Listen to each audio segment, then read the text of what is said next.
Ok, dans cette vidéo concrètement, je vais te donner ma méthode entière pour avoir zéro objection en appel de vente au moment où tu closes. Sur les 3 derniers clients que j'ai fait rentrer dans mon accompagnement, j'ai eu zéro objection. Et j'ai même pas cherché, enfin, il y avait juste pas d'objection. Enfin, c'était fluide. Il n'y avait pas de ah, je vais y réfléchir, ah, c'est pas le bon moment, ah, j'ai pas le temps. Tu vois, ce genre d'objection, genre je sais pas si ça va fonctionner pour moi, ouais, mais qu'est-ce qui me dit que c'est sûr que ça va marcher? Tu vois ça? Je vais rien de tout ça. Et dans cette vidéo, je vais t'expliquer en fait tout ce que tu vas pouvoir appliquer, et je vais te récapituler certaines choses que j'ai déjà développées dans d'autres vidéos, mais je vais te les redire ici parce que c'est important, ça fait partie du contexte, pour que tu puisses avoir dans tes prochains calls zéro objection. Et si tu as des objections, que tu puisses les pré-traiter avant qu'elles ressortent. Comme tu sais, si t'as pas, bon, en vrai, tu sais pas si t'as pas regardé mes autres vidéos, mais je t'invite vraiment à regarder les vidéos de ma chaîne YouTube. Je fonctionne toujours en 2 appels. T'as bon, t'as le R1 et le R2, le premier et le second appel qui ont des objectifs bien distincts, je vais t'en parler après. Avant ça, évidemment, il faut que tu puisses savoir envoyer de la valeur, envoyer des vidéos, c'est hyper important que tu crées ce biais de familiarité chez ton prospect. Tu lui apportes de la valeur. Par exemple, moi je fais des analyses de profil, tu peux faire un vocal, tu peux envoyer un lead magnet, une vidéo YouTube, faire un loom personnalisé. C'est toujours ce que je fais. Hyper important, quand tu bookes un call avec ton prospect, et avant qu'il arrive en call, c'est hyper important que tu lui envoies du contenu spécialement pour lui. Alors, c'est pas obligé d'être du contenu personnalisé, mais c'est mieux de le faire, évidemment. Et donc, j'ai pris l'habitude de le faire. Mais tu peux aussi simplement envoyer des vidéos sur sa problématique bien précise. Et c'est OK. Si t'en as pas aujourd'hui, c'est OK. Euh, Concrètement, quand tu as des conversations avec tes prospects, comment tu sais en fait si tu peux lui envoyer une vidéo? C'est quand elle est suffisamment précise. Tu vois, par exemple, ton prospect il te dit j'ai X problème, et bah faut que tu puisses lui envoyer une vidéo sur X sujet. Donc ça, c'est la première chose. Il faut que tu ensuite lui envoies évidemment une vidéo sur ton système où tu détailles bah, concrètement comment est-ce que tu fonctionnes, hein, c'est-à-dire qu'est-ce que tu renseignes, c'est hyper important. Et où tu peux envoyer un case studies, hein, tu peux le mettre à la place. Une fois que tu as fait le R1 et que tu as vu que tu pouvais l'aider et l'emmener en R2, tu lui envoies minimum 3 vidéos, hein, c'est le strict minimum. Tu envoies une vidéo sur ton histoire et ta situation, une vidéo étude de cas et une vidéo sur son problème en particulier que vous avez vu dans le R1.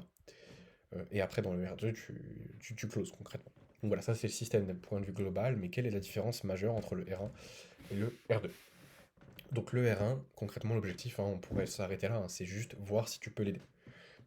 C'est juste voir si tu peux concrètement apporter quelque chose à ton prospect ou pas. Qu'est-ce qu'il fait là aussi, un petit peu pour sonder l'intention, mais concrètement, c'est voir si tu peux l'aider. Pour ça, tu peux évidemment suivre ton script de manière extrêmement classique. T'as pas besoin d'avoir une méthode particulière ou quoi que ce soit. Tu suis un script euh, que j'ai notamment par exemple donné dans des vidéos YouTube. Ou si tu as besoin d'un script, enfin la trame, je veux dire, pas le script complet avec chaque phrase. Sur le script avec chaque phrase, tu peux rejoindre mon canal WhatsApp, premier lien en description. C'est complètement gratuit. Tu m'envoies un petit message dessus directement. Tu me dis, Juan, j'ai besoin du script pour le R1. Je te l'envoie avec grand plaisir. En plus, je l'ai refait récemment. Et il est vraiment exceptionnel. Euh, Faut que tu te concentres sur le diagnostic, hein. T'es pas là pour essayer de vendre, voir s'il va acheter ou quoi. Tu es là pour diagnostiquer, hein. Tu te mets dans la posture du médecin. Dans le domaine médical, prescrire avant de diagnostiquer, c'est une faute professionnelle. Et ça devrait être la même chose pour toi. Tu dois d'abord diagnostiquer ton prospect, quels sont ses problèmes, voir si tu peux l'aider, avant de prescrire quoi que ce soit. L'objectif aussi du R1, c'est de péter les croyances, hein. Tu donnes des conseils un petit peu, hein. Tu coaches pas gratuitement non plus. Enfin, je veux dire, tu vas donner des conseils, mais je veux dire, ça va être plus sous forme de pétage de croyances. À chaque fois que tu fais rentrer un prospect en R1, il faut qu'il ressorte différent. Il faut pas que ce soit le même, en fait. Donc pour ça, tu peux répondre à toutes ces questions. Tu te concentres sur la douleur de sa situation et en fait, tu lui poses des questions sur sa situation profonde. Et, euh, et ton gros focus, ça devrait être d'aider le prospect et de relever les incohérences pour péter ses croyances. Parce que ton prospect, il a des objectifs. Si tu vois des choses qui sont incohérentes vis-à-vis de ses objectifs, faut que tu lui dises que tu rentres dedans. C'est hyper important. Donc ça nécessite d'être attentif au prospect et de laisser tomber le script. Alors pourquoi je t'ai dit au début qu'il fallait suivre le script? Oui, il faut suivre le script, mais il faut que dans ton appel, tu n'aies pas le script en face des yeux. Parce que je vois encore trop de gens avoir le script en face des yeux et c'est la pire chose que tu puisses faire pour tes appels de vente. Tu te déconnectes complètement de ton prospect, tu es incapable de l'aider et de péter des croyances en faisant ça. Donc, La meilleure chose que je puisse te dire aujourd'hui, c'est tu suis le script parce que tu le connais par cœur. Mais il faut que tu t'en détaches. Et pour le connaître par cœur, ton script, tu le lis tous les jours. Vraiment, tu me fais pas chier, mec. Tu le lis tous les jours. Cherche pas, c'est pas, oui, mais Erwan, est-ce que ça va me servir? Oui, ça va te servir. Parce qu'à un moment donné, tu vas avoir des questions qui vont sortir de ta tête. Tu sauras même pas d'où elles viennent. Tu vas dire, mais putain, elle est balèze cette question. Elle est vraiment mal. Et en fait, c'est juste parce que tu as lu ton script tous les jours et que c'est rentré dans ton inconscient. Maintenant, sur le R2, tu reprends concrètement tous les points du R1, tu traites les objections si on a, euh, et justement, hein, ce système dans l'entièreté te permet de prévenir un maximum d'objections et de détruire un maximum d'objections. Tu reprends tous les points, tu vois les objections si on a, et tu rentres dedans. Tu donnes ton prix très tôt dans l'appel, hein, c'est hyper important. Euh, Dans le R1, tu parles absolument pas de prix, c'est pas du tout l'objectif, mais dans le R2, c'est important que tu parles du prix très tôt. Parce que si tu parles du prix à la toute fin, ton prospect, en fait, la seule chose qu'il veut savoir, c'est le prix. Et donc, en fait, il va pas vraiment t'écouter pendant l'appel. En particulier, si tu fais un pitch, il s'en fout du pitch, il va dire oui, oui, c'est bien, mais donne-moi le prix, quoi. La seule chose qui l'importe, c'est le prix. Et le problème, c'est que le prix, ça va le faire descendre en énergie. Quand tu vas aller dire c'est X milliers d'euros, le mec, il va dire ah putain, c'est autant. Et tout ce que tu auras dit en amont n'aura, je veux pas dire servi à rien, mais il va descendre en énergie, donc c'est de la merde. Mais il faut donner le prix très tôt dans l'appel pour que tu le fasses remonter en énergie après. Euh, Faut que tu closes sur les finances et l'identité aussi. Tu vas lui demander à peu près, voilà, selon toi, ça vaut combien d'atteindre X résultat? Et il va te dire, ah, ça vaut X. Euh, et donc, à ce moment-là, s'il te dit un chiffre trop bas, il faut que tu dises, ah, donc pour toi, avoir X et Y dans ta vie, et donc là, tu détailles sa situation désirée dans l'ensemble. Là, vraiment, tu reprends le lexique positif. Tu dis, ça vaut que X euros pour toi. Ça vaut seulement X euros pour toi. Et là, bon, en gros, tu le fais monter sur les finances, c'est-à-dire que tu lui parles d'un prix, mais il faut que tu fasses monter ce prix justement en lui demandant, ok, est-ce que tu penses vraiment que ça vaut que ça? Et tu le requestionnes sur ça. Si tu veux la méthodologie, hein, tu peux directement rejoindre mon canal WhatsApp, je t'expliquerai vraiment avec grand plaisir. Ensuite, tu fais ton pitch, tu closes et onboarding. Mais ce qu'il faut absolument que tu retiennes, c'est la plus grosse différence entre le R1 et le R2, c'est que tu vois si tu peux l'aider dans le R1 et que tu l'acceptes dans ton programme dans le R2. Tu te mets dans la posture de celui qui recrute. Moi, personnellement, j'aime quand même parler de mentalité, de mindset et d'identité, surtout sur le R2, parce qu'avant de faire rentrer quelqu'un dans mon programme, j'aime voir s'il a le bon état d'esprit pour voir les résultats. Aussi pour voir hein, si tu es compatible avec la personne, c'est hyper important, mais à ce stade, tu devrais déjà en fait avoir une bonne idée de s'il est compatible ou pas. Maintenant, cette trame, je pense que tu as déjà dû la voir dans les autres vidéos. Concrètement, c'est ce qui te permet d'avoir énormément de liberté dans ton appel. Parce que suivre un script, justement, si tu le connais par cœur, euh, tu vas avoir les questions qui vont venir naturellement. Par contre, si tu le suis dans l'appel, tu vas être complètement déconnecté avec ton prospect. Donc, si tu veux concrètement, en gros, savoir euh, comment est-ce que tu peux euh, avoir une trame d'appel qui te laisse de la liberté, mais qui te structure quand même l'appel et qui reste cohérent, qui te permet de connecter avec ton prospect, et justement de comprendre vraiment à 100% ton prospect pour avoir des objections, pour justement non, enlever toutes les objections, c'est ça. Tu dois juste te concentrer sur, au début, inefficacité douleur, vraiment comprendre quel est le problème. Pour ça, tu demandes bah, qu'est-ce qui t'amène sur cet appel aujourd'hui, dis-moi tout, quelles sont tes attentes, en quoi je peux t'aider, quelles sont tes questions. Ces questions-là, elles sont très fortes, pourquoi? Parce qu'elles font venir le prospect à toi. Depuis le départ, c'est toi qui viens au prospect, c'est toi qui lui envoie un message, c'est toi qui lui propose l'appel. Mais là, c'est lui qui te dit ce qui va pas. Et c'est important que ce soit lui qui te dise ce qui va pas. C'est pas toi de deviner ou d'aller chercher, de creuser, je sais pas où. C'est lui qui te dit ce qui va pas et pourquoi il est là. Tu demandes quels sont ses résultats, est-ce que c'est ok pour lui, enfin comment il se sent par rapport à ça, et si oui ou pas c'est ok, pourquoi. Tu lui demandes évidemment si c'est maintenant le moment de changer les choses. Une fois que ça s'est fait, tu peux passer sur concrètement les objectifs un peu plus en deep. D'ici 6 mois, sa situation de rêve, pourquoi, comment est-ce qu'il se sentirait si ça venait à arriver, est-ce que ça impacterait d'autres domaines de sa vie, pourquoi et comment ça le ferait. Et faut que tu lui demandes aussi euh, qu'est-ce qui fait que selon lui, tu es en mesure de l'amener à ce résultat-là. C'est hyper important parce que c'est une question qui traite la confiance. Et c'est important qu'il te fasse confiance à 100%.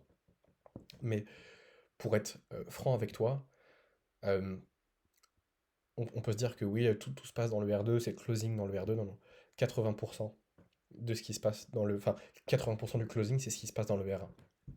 C'est dans le diagnostic, dans le pétage de croyances, dans traiter les objections et être attentif aux prospects. Et aujourd'hui, si tu as peur d'avoir des objections, concrètement, si le mec te dit ouais, je vais y réfléchir, ou si tu as peur qu'il te donne cette objection-là, euh, tu vas avoir dans le R1, dans le premier rendez-vous, déjà tu auras pratiquement toutes les objections que tu peux repérer. Quand ton prospect te dit ouais, en ce moment j'ai pas trop de temps, tu vois, mais il te dit ça un peu de nulle part. Mais qui t'a dit auparavant, genre ouais, c'est maintenant le moment de changer les choses. Tu peux relever l'incohérence. Tu vas dire, ok, mais du coup, tu m'as dit que c'était le meilleur moment.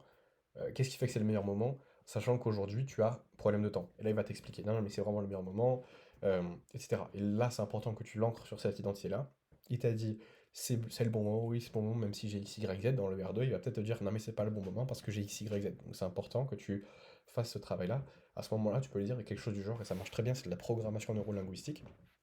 Tu peux lui dire quelque chose du genre, ok, je vois. Est-ce que tu le penses vraiment quand tu me dis que c'est le bon moment? Parce que je peux lui dire un truc du genre, parce que pour être franc avec toi, il y a beaucoup de gens dans des appels d'audit qui me disent que c'est le bon moment pour changer les choses et qui reviennent sur leur parole. Est-ce que tu es le genre de personne qui va revenir sur sa parole ou quand tu dis quelque chose, tu le penses vraiment et tu reviens pas dessus? Ah bah, il va te dire, ah non, non, oui, je le pense vraiment et je reviens pas dessus. Ok, pourquoi ça? Pourquoi tu penses que justement c'est important de pas revenir sur les choses? Et je sais pas si tu vois, c'est de la programmation neurolinguistique. Tu le, tu le programmes en fait finalement, hein, mais c'est parce que c'est ce qu'il pense fondamentalement. Donc c'est important qu'il reste sur cette identité-là. Parce que si il commence à revenir sur ce qu'il dit, bon, tu perds en leadership et c'est une galère. Mais à chaque fois que ton prospect, tu vois, toutes ces questions-là, là, euh, genre la confiance, le faire maintenant, se faire accompagner, euh, ils vont en premier lieu toujours te dire oui. Genre, oui, c'est maintenant. Qu'est-ce qui fait que je suis en mesure de t'aider, enfin de t'accompagner, enfin de t'amener jusqu'à X résultat? Il va dire ah bah il y a ça, ça, ça. Et se faire accompagner, il va dire ah oui, se faire accompagner c'est bien. Dès que tu vas parler du prix, tout va se dégonfler. Donc c'est hyper important, en fait, pour prévenir ça, et prévenir ce changement de perspective chez ton prospect soudainement, hein, juste parce que tu as parlé d'argent, que tu ancres ces propos et que tu fasses de la programmation neurolinguistique. Hyper, hyper important. Pareil pour ça, hein, solution idéale. Bref, et après tu lui demandes. Bon, en vrai, j'ai déjà fait une vidéo dessus, je vais pas tout récapituler. Il y a surtout les 16 principes importants que je voulais te partager. Si t'es encore là sur cette vidéo aujourd'hui, c'est c'est ça qui va t'apporter le plus de valeur aujourd'hui, hein. Ça, c'est les schémas un peu stylés, ça met de la valeur perçue et tout, c'est cool. Ça fait un peu shiny object. Donc ça, voilà, c'est important aussi, mais c'est vraiment ça qui va te faire avoir de l'argent. 16 principes importants. Tu reprends toujours les mots de ton prospect. Tu n'inventes pas les choses. C'est lui qui te dit si ça va pas. Tu fais jamais de suppositions. Tu devines pas, mec. Si tu sais pas quelque chose sur ton prospect, devine quoi? Tu lui demandes. Tu lui demandes. C'est pas à toi d'imaginer ce qu'il voulait dire par cette phrase-là. Non, non, tu lui demandes, tu clarifies les choses. Parce que sinon, tu vas pas avancer et ton prospect il va pas se sentir compris. Tu poses les questions qui font peur. Parfois, le mec, t'as les mecs en appel, ils vont me dire ouais, non, mais en vrai, avec ou sans toi, je vais y arriver, tu vois. En vrai, j'ai pas besoin de toi, tu vois, la personne elle va te dire par exemple. Euh, Et il y a beaucoup de gens qui vont dire, ah oui, non, mais de toute façon, c'est sûr, tu peux y arriver tout seul. Et en soi, c'est vrai. Mais ils vont s'arrêter sur ça. Tu vois, faut que tu poses les questions qui font peur. Genre, c'est obvious. Le mec, il dit, j'ai pas besoin de toi. Ok, mais qu'est-ce que tu fais sur cet appel alors? Qu'est-ce qui fait que t'as pris cet appel avec moi? En fait, du coup, je comprends pas. Parce que là, tu me dis que t'as pas besoin de moi. Moi, personnellement, je le vois plus comme t'as pas l'humilité de dire que t'as besoin de quelqu'un, alors qu'en fait, fondamentalement, t'es en appel avec moi parce que t'as besoin de quelque chose. Donc, qu'est-ce qui fait que tu me dis là que t'as pas besoin de moi? Je comprends pas. Tu vois? Question qui fait peur. Mais tu montes en leadership justement en faisant ça. Parle maximum 25% du temps. Et genre, c'est le maximum. C'est pas tu parles 25%. C'est maximum 25%. Si tu peux parler 10-15% du temps, c'est très bien. Vraiment, ça va le faire. Donc pour ça, tu te tais minimum 5 secondes après chacune de tes questions et les réponses de ton prospect. Parce que tu vas peut-être l'interrompre. Tu veux absolument éviter de l'interrompre. Parce que c'est justement quand tu laisses les pensées faire de ton prospect que là, tu as littéralement l'or. Parce que les pensées de ton prospect, ce qu'il te dit, c'est de l'or. C'est de l'or en barre. C'est hyper important. C'est pour ça, hein. Du coup, ne lis jamais ton script en appel parce que tu vas poser des questions qui sont pas cohérentes avec ce qu'il vient de te dire. creuse en fait. Dans la majorité des cas, tu vas poser des questions pour creuser, hein. Tu vas rarement changer de sujet. Donc il faut poser des questions pour creuser. Et donc ça, c'est une compétence, hein. C'est pas en suivant un script que tu vas creuser parfaitement les douleurs de ton prospect. Garde en tête aussi que c'est juste une conversation. Je vois beaucoup de gens se mettre énormément de pression sur des appels. Alors c'est vrai qu'au début, quand c'est tes premiers appels, tes premiers 10-15 appels, oui, voilà, tu vas avoir un peu d'appréhension. Bon, au bout d'un moment, juste garde en tête que voilà, c'est juste une conversation. Oui, il y a potentiellement une collaboration qui va arriver au bout, mais t'as pas besoin d'en faire un big deal. C'est vraiment rien. Autre principe important, euh, comprendre au lieu de convaincre. T'es pas là pour vendre ton produit, t'es là pour voir si tu peux l'aider et si c'est la bonne chose à faire pour lui. Et voir si t'as envie de l'accepter. Donc comprendre plus que convaincre. Cherche pas à convaincre, hein. C'est pour ça d'ailleurs, un des points, c'est que ton pitch n'est absolument pas game changer, même en vérité, il sert un peu à rien. Euh, Pose des questions et repose les questions s'il n'y répond pas correctement. Ça, c'est un truc, tu remarqueras que le meilleur moyen d'éviter la douleur chez les humains, c'est de ne pas penser à ce qui fait mal. Donc, souvent, les gens, ils vont pas verbaliser ce qui fait mal. Ils vont répondre à côté de la plaque. Alors que tu sais très bien qu'ils ont répondu à côté de la plaque. Donc, faut que tu reposes la question quand ils n'y répondent pas correctement ou quand t'es pas satisfait de la réponse. Ça te permettra aussi de dire ce qui ne va pas. Dans l'appel, t'es pas là pour le rassurer. T'es pas là pour dire non mais t'inquiète, ça va bien se passer. Oui, oui, non mais t'inquiète, t'es sur le bon chemin, ça va. Non, non, non. Non, tu lui dis ce qui va pas. C'est hyper important. T'es absolument pas là pour le rassurer. Justement, dans la même veine, il faut que tu lui montres le coût de sa situation et de l'ignorance. Il y a une phrase qui me fascine depuis plus de 2 ans et qui illustre extrêmement bien ce principe, c'est que tu ne sais pas ce que tu ne sais pas. Fondamentalement, tu ne sais pas ce que tu ne sais pas. Et ton prospect ne sait pas ce qu'il ne sait pas. Et tu dois lui faire rentrer ça dans le crâne. Il faut que tu lui montres le coût de l'inaction. Tu peux lui demander par exemple, ok, si aujourd'hui du coup tu restes dans la même situation, tu penses que tu pourrais faire combien d'argent que tu ne fais pas aujourd'hui chaque mois? Tu penses que tu perdrais combien d'argent chaque année?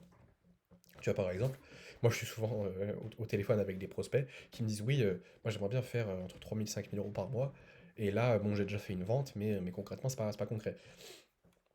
Bah je lui demande ok, et tu penses que ça te coûte combien de pas faire 5 000 euros par mois chaque mois en fait? Aujourd'hui concrètement ça te coûte combien?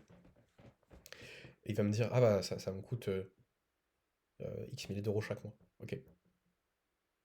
Donc si je comprends bien, ça veut dire que ça te coûte 50 000 euros à l'année. On est bien d'accord sur ça ou pas?